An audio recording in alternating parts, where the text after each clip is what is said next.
dangerous trick that's not for the faint of heart or stomach. If you have an aversion to the sight of scary tricks, now's the time to look away. Or watch, if you dare. He's about to give himself a trendy body piercing the hard way. By the way, don't try this one at home. With his sleeve rolled up, the magician takes a long, stainless steel needle and jams it through his forearm. It's slow going, but he forces it through the flesh and muscle.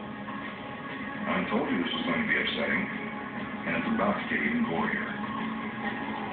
The magician begins to withdraw the needle, and sure enough, he lets loose a small gusher of blood. He better pull it out before he gets weak in the knees. I know I am. There it is.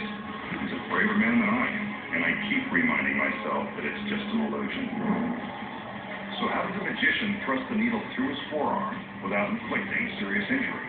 Rest assured, this is just an illusion, and the blood is all part of the gag. The secret is in this ordinary bottle of rubber cement.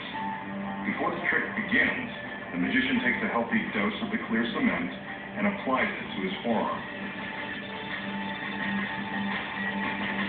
He's careful to get complete coverage on his skin.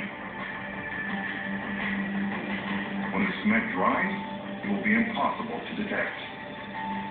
Now when the magician appears to plunge the needle into his arm, he's merely pressing it against his skin. He struggles a bit to make the illusion more convincing. Once the needle appears to be completely inserted into his arm, he pinches his skin around the steel. The rubber cement causes the skin to stick to itself. The effect is pretty gruesome, but not grisly enough for our masked man. He wants us to see blood. That's where a trick needle comes in handy.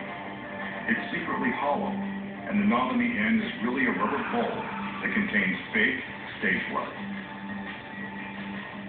The magician uses the needle like a turkey baster, squeezing it to suck up the fake blood into the rubber bulb, then squirting it out when the time is right for maximum horror. Squeezing the bulb lightly is enough to force the fake blood out of a tiny hole in the hollow steel tube. All he has to do now is withdraw the needle from the glued folds of his skin, and the ghastly illusion is complete.